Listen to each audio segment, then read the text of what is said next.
Halo Sobat Kontan, jumpa lagi dalam Kontan Insight bersama saya Habib Febri langsung dari Dapur Redaksi Kontan tempat kita membahas isu-isu ekonomi dan bisnis terkini. Seperti biasa saya didampingi sahabat saya Pok Jum. Apa kabar Pok Jum? Baik. Ya, Sobat Kontan semua, kali ini kita akan membahas lembaga investasi baru bentukan pemerintahan Prabowo dan Antara yang digadang-gadang menjadi mesin investasi masa depan Indonesia. Dana jumbo, aset negara, ambisi besar pemerintah kini dipertaruhkan di lembaga baru ini. Tapi muncul pertanyaan besar, kenapa laporan keuangannya belum kunjung terbit hingga sudah memasuki bulan Mei ya, yang harusnya paling telat bulan Februari kemarin dan Antara sudah merilis laporan tahunannya ke publik.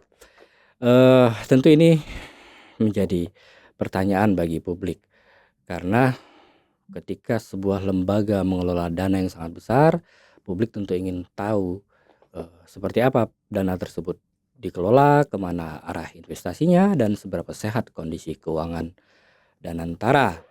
Nah, untuk itu Kontan Insight kali ini akan membahasnya lebih dalam, apakah Danantara benar-benar bisa menjadi temaseknya Indonesia atau justru menjadi bom waktu baru bagi ekonomi nasional. Untuk itu telah hadir bersama kita Bang Heri Gunawan, Direktur Next Indonesia Center yang akan membantu kita melihat persoalan ini secara lebih jernih dan terbuka tentunya.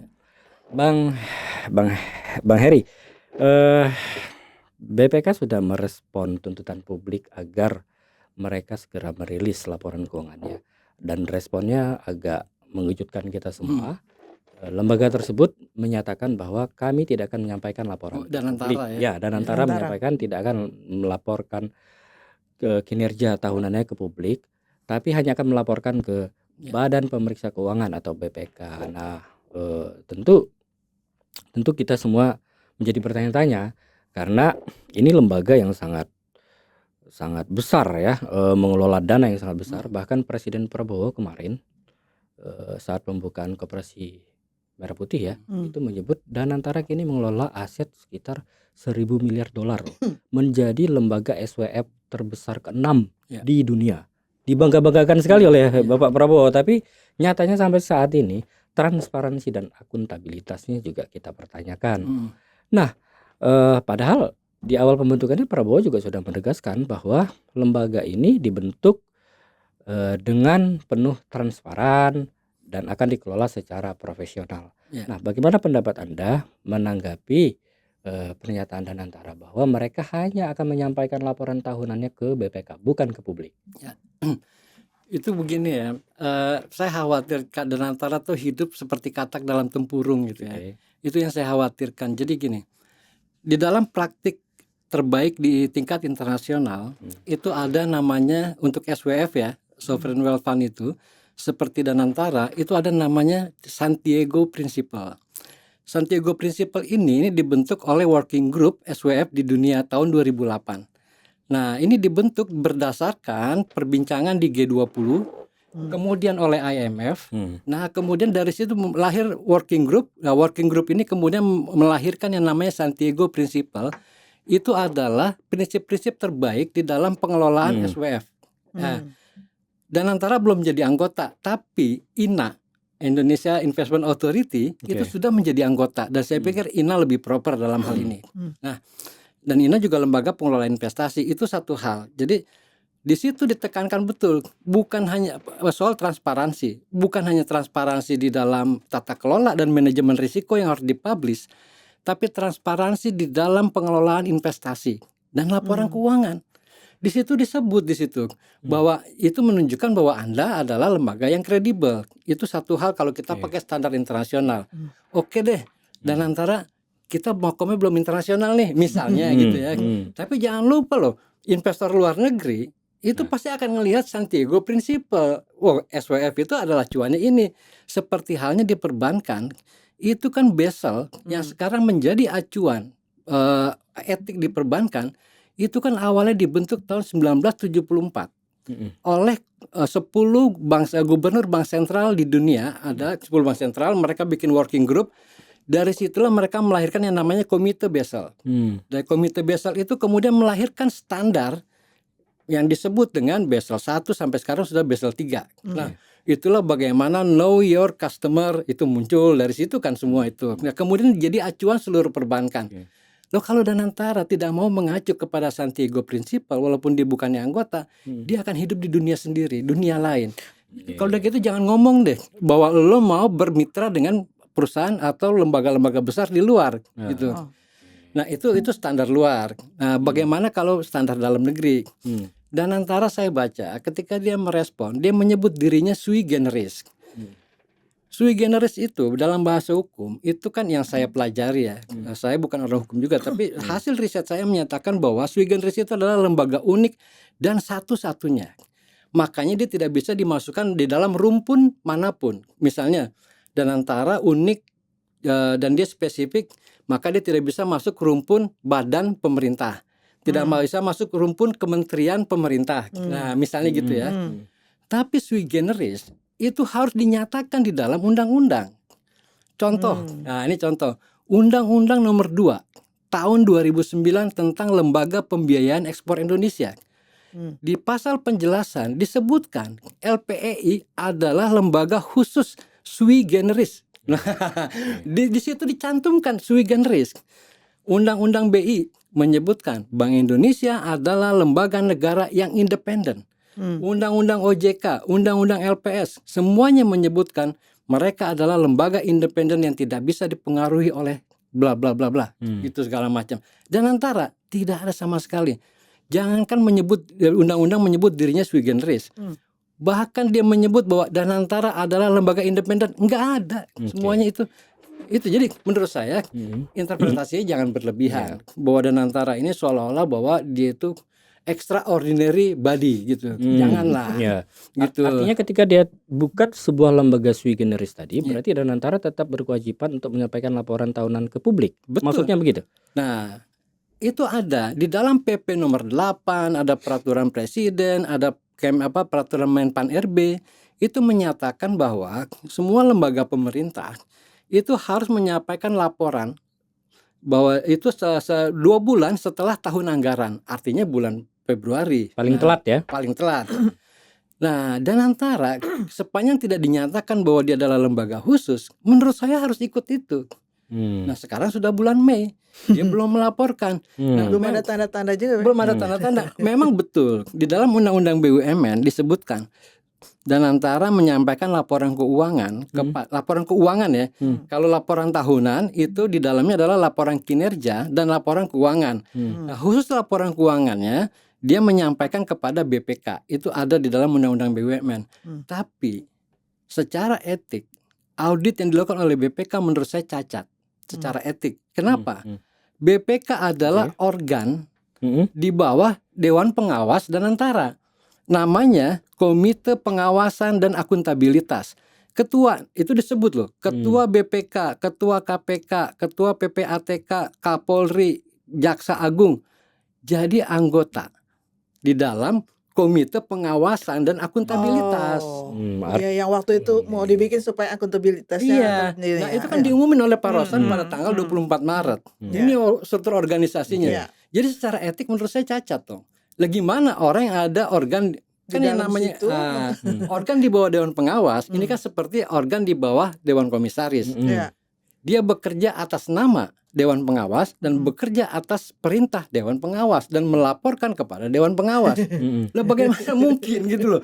Dia rawan konflik kepentingan ya? Sudah pasti ada konflik kepentingan di situ. Dalam hal ini harusnya siapa jadinya yang mengaudit ini? Akuntan publik. KAP. Akuntan publik yang kredibel seharusnya yang memeriksa mereka. Dan hasilnya kalau mereka berani jujur, memang jujur itu mahal ya. Kalau mereka berani jujur dan tidak ada apa-apa di dalamnya, mereka harus sampaikan ke publik. Ini loh pengelolaan dana. Jangan lupa sekarang dana cash yang dikelola oleh Danantara dalam hitungan saya itu sampai 400 triliun. Dari mana dana? Ini di luar aset BUMN ya. Pertama, modal dari dividen BUMN tahun 2025 sekitar 80 triliun. Kedua, penerbitan Patriot Bond 50 triliun, udah 130 triliun. Kemudian dari pinjaman bank 12 bank di luar negeri, itu kan udah hampir 300 triliun. Oke. Nah, itu kan dana cash yang dia kelola, Iya. pertanggungjawabkan dong. Iya, iya. Gitu. Jangan lupa bahwa di situ di dalam Undang-Undang BUMN juga disebutkan bahwa Danantara tugasnya adalah mengelola BUMN, mengelola sebagian kekuasaan yang tadinya melekat kepada presiden, dalam hal ini wewenang mengelola BUMN sebagai, nah itu masih koma tuh, sebagai kekayaan negara yang dipisahkan. Undang-undang menyebutkan begitu. Nah, Bang, ketika si Danantara ini istilahnya kalau terakhir kita mendengar penjelasan dia ngotot ke BPK bukan Iya. ke publik, Abang melihat ada masalah nggak sih sebenarnya? Kenapa Danantara cenderung menghindar untuk menyampaikan laporan tahunan ke publik? Iya. Ada apa gitu Nah loh? itu kalau menurut saya sih, saya khawatir, mudah-mudahan kekhawatiran saya keliru ya. Iya. Saya khawatir memang ada masalah di dalam pengelolaan. Pengelolaan itu misalnya penempatan investasi. Sekarang gini deh, dia menerbitkan sebagai contoh nih ya, dia menerbitkan Patriot Bond. Patriot Bond pertama itu untuk PLTSA. Ya. Itu diterbitkan kalau nggak salah bulan Oktober apa bulan apa tahun 2000 tahun lalu ya diterbitkan. Kalau Danantara direksinya adalah perusahaan swasta, itu pasti udah dipecat. Kenapa? Coba bayangin, ini dia terbitin global bond nih. Iya. Bond nih diterbitin, udah dapat duit nih, 50 triliun. Duitnya ini nganggur nih. Beberapa bulan. Kan PLTSA baru mau jalan. Oke. Ya. Jadi jeda berapa bulan tuh? Jadi ada beberapa bulan, sementara bunganya kan harus dibayar. Oh, ya. Ya, ini kan duit nganggur. Ini adalah kerugian buat perusahaan. Oke. Nah, kalau dia direksi swasta yang proper udah dipecat tuh. Gitu. Nah, jadi menurut saya Oke. yang saya khawatirkan ini ada kan yang mengelola. Jadi gini, di dalam struktur Danantara kalau saya baca itu kan dana 80 triliun tadi. Misalnya gitu dari dividen BUMN, itu kan yang mengelola namanya Danantara Investment Management. Yang CEO-nya adalah Pak Pandu Sahrir. Nah, ini harus terbuka. Dana ini you investasikan kemana saja. Iya. Loh, jangan-jangan diinvestasikan di tempat-tempat yang tidak proper. Nah, Gitu. salah satunya Abang menyinggung soal PLTSA tadi ya, Iya. pembangkit listrik tenaga sampah. Itu dari segi kelayakan investasi juga agak kurang ini ya, proper ya. Nah, ini menurut saya ya, ini mirip dengan pernyataan Mas Hafiz pertama, dan antara harapan atau kemudian bom waktu. Nah, ini saya khawatirkan bom waktu itu salah satunya ada di sini. Kalau dari hasil konsultasi saya ke beberapa orang yang memahami tentang energi baru terbarukan, terutama untuk tenaga listrik, itu investasi yang mahal itu adalah geothermal, panas bumi yang paling mahal. Oke. Karena tempatnya khusus gitu ya, kemudian resikonya tinggi, peralatannya juga mahal. Dia dihargai per kWh oleh PLN itu 8 sen per kWh harganya. Tapi PLTSA itu sudah ditetapkan harganya 20 sen per kWh. 20 sen itu per kWh itu artinya sekitar 3.500 per kWh. Sekarang harga listrik yang termahal seperti Pok Jum, Mas Hafiz, itu kan 3.500 ke atas ya penggunaannya itu cuma 1.700 per kWh. Jadi artinya apa? Begitu Subsidi. PLTSA masuk ke sini, ini yang komersial aja yang paling mahal hanya 1.700 per kWh. Berarti harus bayar 2 kali lipat. Siapa yang mau beli? Gitu. Nah, artinya dan PLN akan membeli itu. Itu baru dari PLN tuh. Kalau PLN belinya segitu, 3.500 per kWh PLTSA, artinya kan dia harus menjual ke publik karena komersial, ada lebihnya dong. Misalnya 3.700 gitu ya, dia ngambil margin 200. Siapa yang mau beli? Orang sekarang aja yang 3.500 ke atas itu cuma 1.700, 1.699 sekian tuh. Nah, per kWh efeknya apa nanti? Kenapa kita bilang bom waktu? Karena PLN tidak mampu menyangga ini semua. PLTSA dipaksa untuk hadir. Ini nanti PLN akan minta sandaran ke APBN. Nah, Subsidi lagi. Ya, PLN itu kan selama ini hidup dari terutama subsidi dan kompensasi. Kalau nggak salah aja tahun 2024 kalau nggak salah itu sekitar 70-80 triliun. Itu pendapatan dia berasal dari subsidi dan kompensasi. Itu bayangin kalau yang Ditambah kompensasi ini lagi kan nih. abu-abu nih. Iya. Kompensasi ini kan abu-abu gitu. Nah, itu menurut saya resikonya terlalu tinggi. Ini bisa jadi bom waktu 20 sen 20 sen dolar per Hmm. kWh, 3.500 lah kalau dengan kurs sekarang kira-kira gitu. Jadi bukannya berkontribusi untuk menambah penerimaan negara, yang ada malah nanti menjadi beban tambahan baru bagi Iya. APBN ya. Benar, resikonya terlalu tinggi gitu ya. Loh, pilihannya kok pilihnya PLTSA gitu loh, pilihnya PLTSA. Ini beda betul misalnya dengan bagaimana Temasek, GIC mereka berinvestasi gitu ya. Itu menurut saya itu agak jauh berbeda lah. Mereka biasanya gimana, Pak? Mereka ini tidak berpretensi untuk membuat perusahaan sendiri Oh. gitu ya. Mereka contohnya gini deh, kita ambil berbandingan misalkan Danantara ya. Danantara untuk PLTSA itu dulu awalnya dia bilang awal-awal 2026 kita membentuk PT Perminas untuk mengelola PLTSA. Beberapa hari lalu Danantara bikin perusahaan baru, kalau nggak salah namanya Adera apa gitu ya. Nah itu adalah perusahaan yang mengelola PLTSA. Lah perusahaan yang kemarin kemana?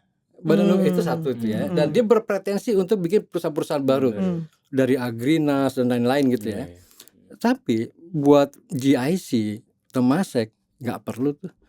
Dia udah punya prinsip sendiri di dalam investasi. Contohnya gini, GIC naruh duit di perusahaan pengelola infrastruktur di Indonesia, punya konglomerat, salah satu konglomerat di Indonesia. Perusahaan ini diantaranya bergerak satu ke jalan tol, kemudian ke energi baru terbarukan, dan ini perusahaan publik. Nah, apa kata GIC? Oke, saya taruh duit sekian triliun, gitu ya. Tapi Anda harus putuskan di RUPS bahwa duit ini digunakan untuk jalan tol. Satu.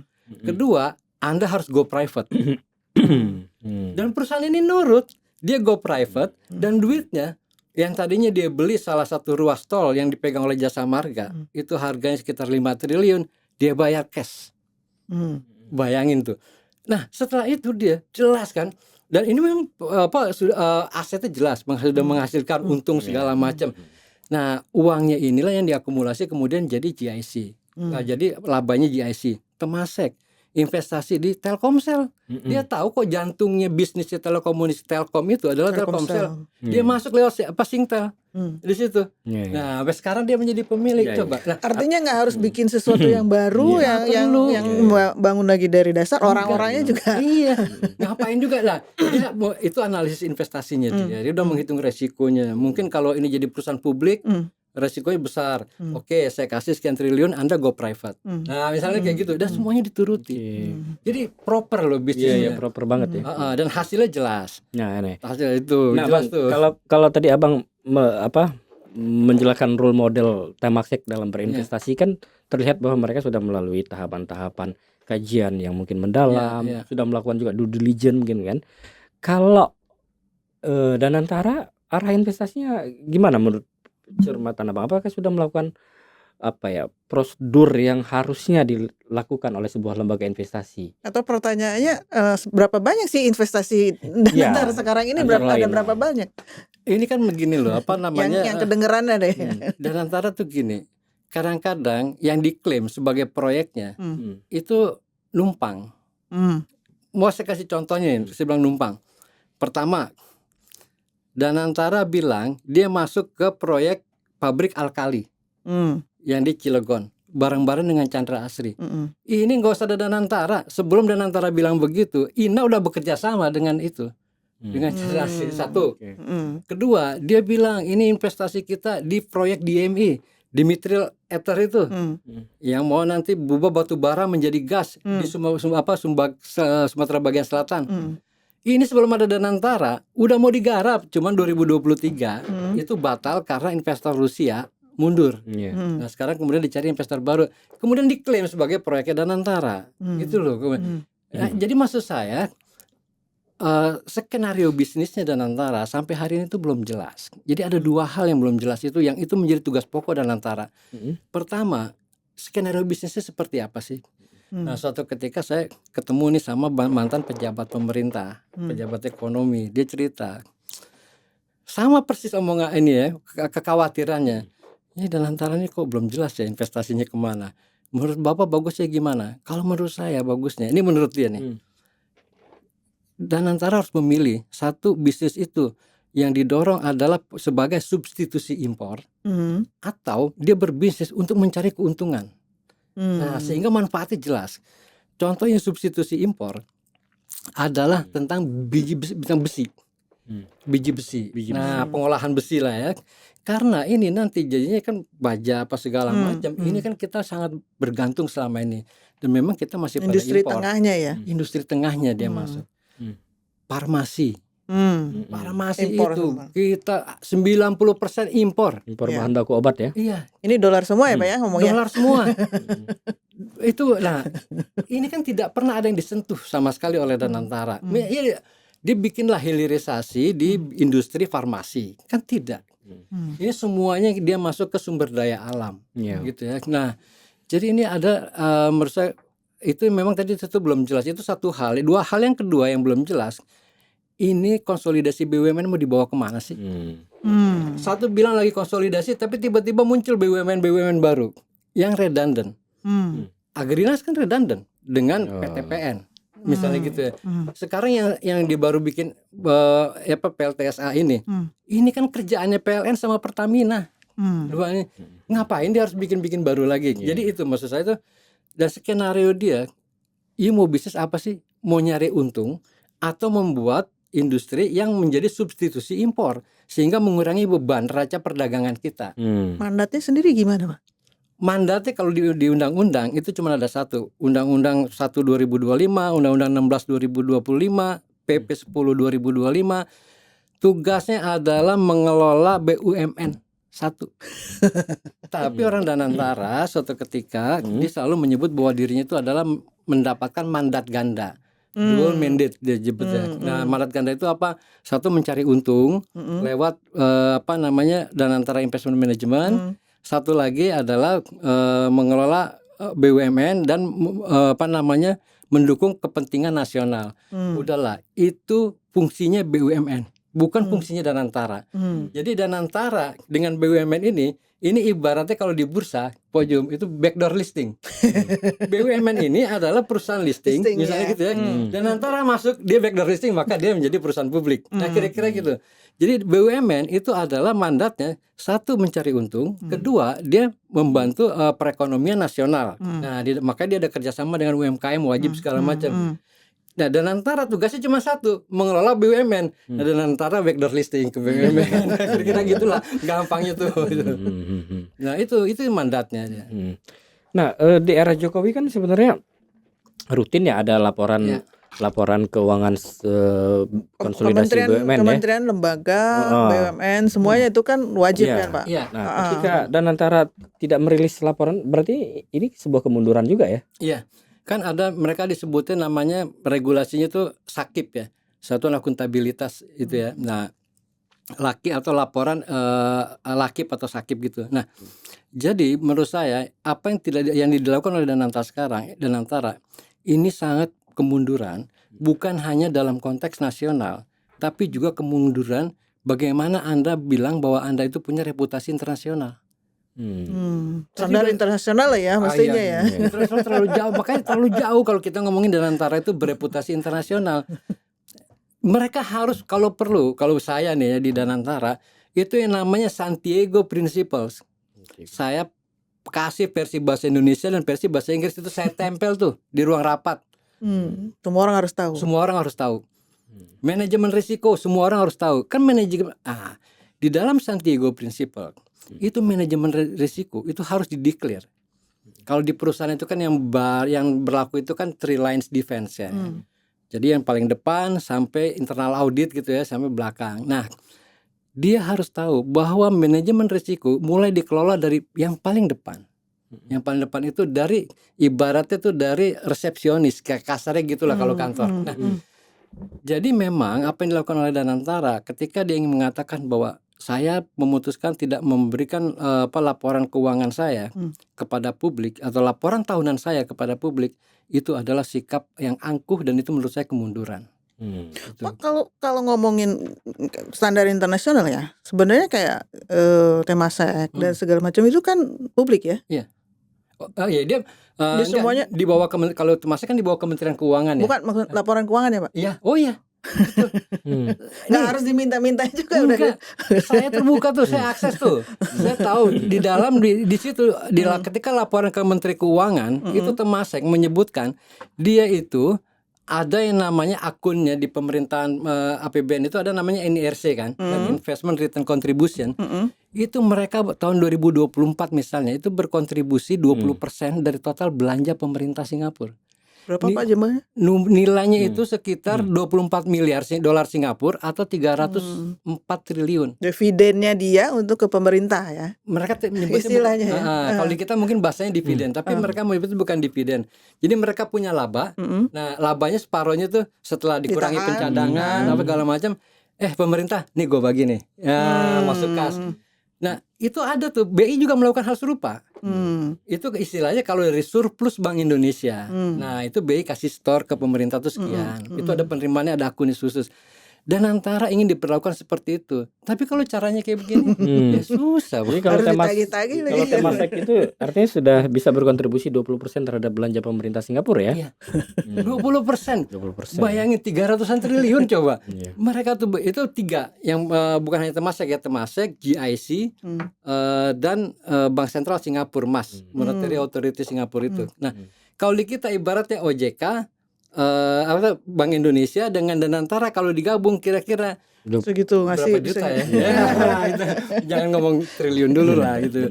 Berapa miliar gitu Pak, tapi kira-kira. kalau ngomongin tahun-tahun sebelumnya kan Pak, ini kan laporan, ini kan Danantara memang baru ya. Tapi untuk yang kementerian, BUMN dan segala macam itu kan disiplin ngasih. Disiplin, Kok bisa gitu Pak? Sekarang ini kok nggak ada istilahnya, apa nggak ada yang ngejar-ngejar atau gimana?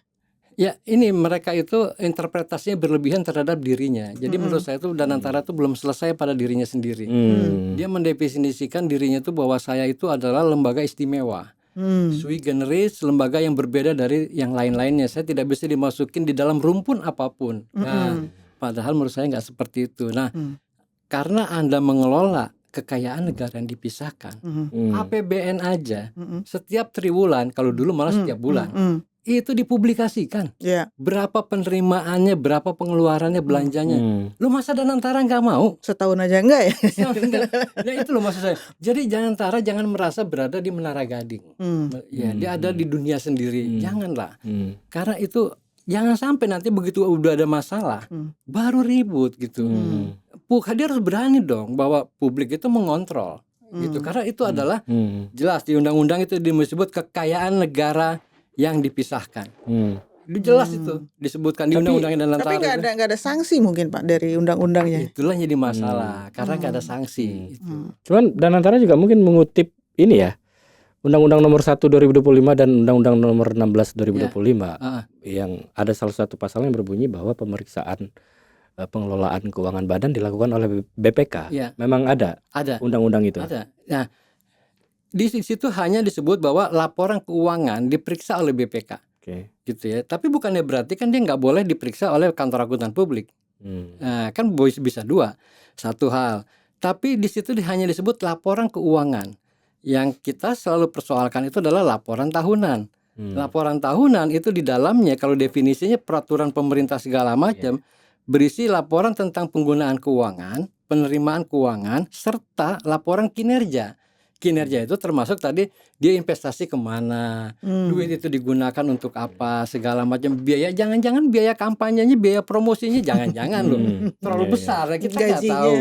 Gajinya misalnya gitu, kewajiban terhadap pegawai misalnya gitu, tiba-tiba 10-20% dari bahaya tuh. Gitu. Nah, kita tuh nggak masalah bahwa mereka itu digaji-gaji besar, nggak ada masalah, bagus lah itu penghargaan kepada para profesional. Tapi jangan lupa yang Anda kelola itu adalah kekayaan negara yang dipisahkan dan itu ada hak publik di situ untuk tahu dan ada hak publik untuk mengontrol. Jadi jangan semena-mena gitu loh. Ini kalau sekarang kan kelihatannya semena-mena.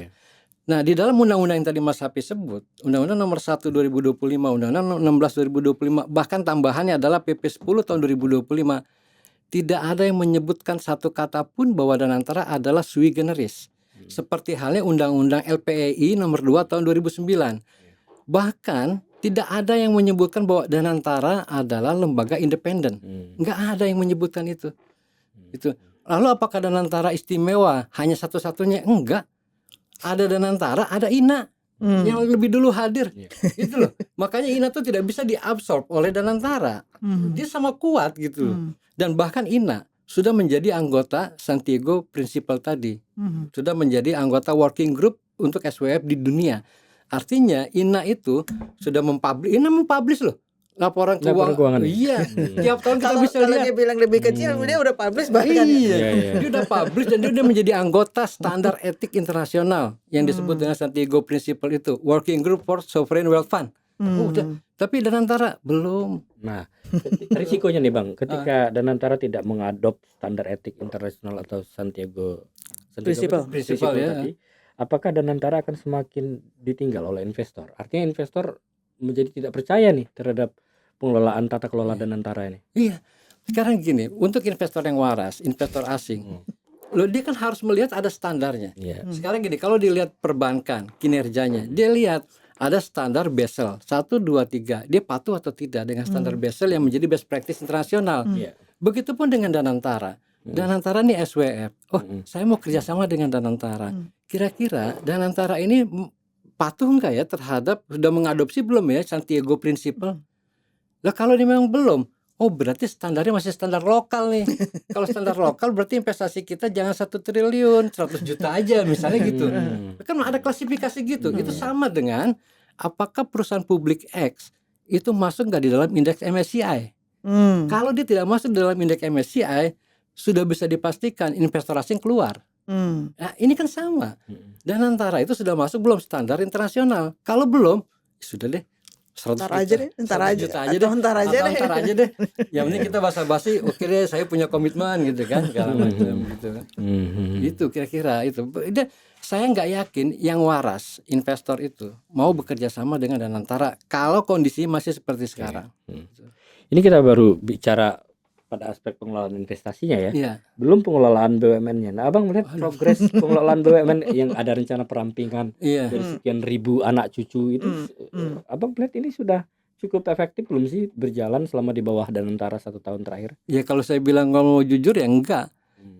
Pertama gini, yang baru terlihat itu kan Danantara kasih duit tambahan modal ke Garuda, tambahan modal ke Krakatau Steel. Gimana mau dikatakan? Kita lihat faktanya aja deh, yang data yang bisa diakses secara umum, yang untuk melihat secara objektif. Karena dua TBK ya, dua-duanya itu TBK juga. TBK. Dan sekarang utang BUMN non keuangan, kita tidak bicara keuangan karena ada DPK masuk di dalam utang. Di dalam versinya Bank Indonesia. Yang non BUMN non keuangan ini utangnya pertumbuhannya aja tahun 2025 itu ada 16%. Pertumbuhannya 4 kali lipat dibandingkan pertumbuhan tahun 2024. Itu sekarang nilainya sudah ada nih, saya catat 1.151 triliun. Pertumbuhan utang ya. Jadi ya sekarang jumlah utangnya gitu. Nah, rata-rata itu liabilitasnya dari BUMN yang non keuangan itu, BNID, PLN, Pupuk Indonesia, Kereta Api semuanya pada naik. Itu 2025 Pak. 2025. Nah, bayangkan. Padahal nggak ada pertumbuhan pembangunan apa-apa ya? Nggak ada, tapi kan mereka butuh utang loh. Jadi maksud saya, ini kan ada Danantara yang mengelola BUMN. Terus ngapain? Lihat ada tiba-tiba liabilitas terlalu besar. Bahkan yang lebih gila, rata-rata laba BUMN yang biasa ngasih dividen besar. Contoh nih, Bank BRI labanya itu turun 5,26%. Begitu juga dengan BNI, begitu Telkom bahkan yang lebih gila turunnya 17,08%. Nah, sementara Danantara harusnya dia yang dia udah dapatkan dividen 80 triliun pada tahun 2025. Sekarang tahu nggak targetnya berapa? Kalau saya baca di media, 150 triliun. Tapi turun labanya. Labanya turun. Efeknya apa? 100% ya. Dividen payout ratio akan dinaikin setinggi. Begitu dividen payout ratio naikin tinggi, efeknya laba ditahan akan semakin melemah. Terus dia bisnis apa dong Pak? Nah, lalu pengembangan bisnisnya apa? Inovasinya apa? Investasinya di mana? Kagak ada. Bisa bertahan aja Buat masih bagus. dividen aja. Tapi Danantara sebagai lembaga baru yang dibentuk, pantas nggak sih kita menyalahkan Danantara terkait dan penurunan kinerja BUMN ini? Nah, disinilah pentingnya transparansi. Transparansinya itu apa? Danantara menceritakan ini yang sedang kami lakukan. Ini yang laporannya. Itu yang nggak ada ya Itu penjelasan. yang nggak publik. ada, Oke. karena tidak transparan. Akhirnya kan semua orang menduga, termasuk kita menduga. Jangan-jangan kalian ini selama ini rapatnya itu adalah kira-kira kita rapat di mana nanti ya. Rapatnya memutuskan kira-kira akan rapat di mana nanti, kira-kira gitu. Itu yang saya khawatirkan gitu. Nah, disitulah pentingnya transparansi. Kalau memang Danantara mau terbuka, itu kan banyak masukan dari publik. Bahwa dia mau terima atau tidak itu urusan lain. Tapi persoalannya kan dia nggak mau terbuka. Oke. Berarti ini laporan kayak begini ini masuknya di laporan tahunan itu Pak ya? Iya. Bukan di laporan keuangan kan? Kalau laporan keuangan kan beda nih. Ya, ini laporan yang di sini saya kutip laporan keuangan yang sudah dipublish ya. Itu yang BUMN. BUMN. Tapi kan kalau laporan keuangannya Danantara kan nggak masuk di sini kan? Iya, Itu kan masuknya di laporan kinerjanya si Danantara. BPI ya, BPI Danantara. Kan Danantara tuh ada 2 macam ya? Ada 3 ya. 3. BPI Danantara, Danantara Asset Management, Danantara Investment Management. Nah, yang kedua terakhir ini, Danantara Asset Management dan Investment Management ini kan PT. Nah, PT yang sahamnya dimiliki langsung oleh Danantara gitu. Dan ini sebenarnya treatmentnya adalah BUMN nih. Jadi ada BUMN di dalam BUMN. Oke, Bang Hek, yang jelas kita tidak ingin melihat kemunduran ya Iya, betul. dalam hal tata kelola ini. Danantara memang membawa harapan besar. Presiden membentuk ini harapannya bisa menjadi lembaga SWF dunia sekelas Temasek. Tapi dari sepanjang diskusi yang muncul, kepercayaan publik tidak bisa dibangun hanya berdasarkan ambisi besar saja ya Bang Hek. Publik juga membutuhkan transparansi, akuntabilitas, soal tata kelola. Semuanya publik ingin itu dibuka gitu loh. Nah, apakah keterlambatan Danantara merilis laporan keuangan ini merupakan hal yang wajar atau ini menjadi alarm bagi pasar? Tentu waktu akan menjawab. Yang jelas semakin besar dana yang dikelola, semakin besar tuntutan akuntabilitas ke publik, dan kita berharap Danantara bisa mewujudkan ambisi besar pemerintah menjadi SWF kelas Temasek tentunya, yang tidak menjadi bom baru bagi ekonomi nasional, tapi benar-benar bisa menjadi mesin investasi, mesin pertumbuhan bagi ekonomi kita. Demikian Sobat Kontan, saya pamit undur diri. Nantikan pembahasan ekonomi di Kontan Instek episode berikutnya. Salam. Keputusan bisnis terbaik datang dari data, bukan tebakan. Mudah berlangganan Business Insight dengan subscribe with Google.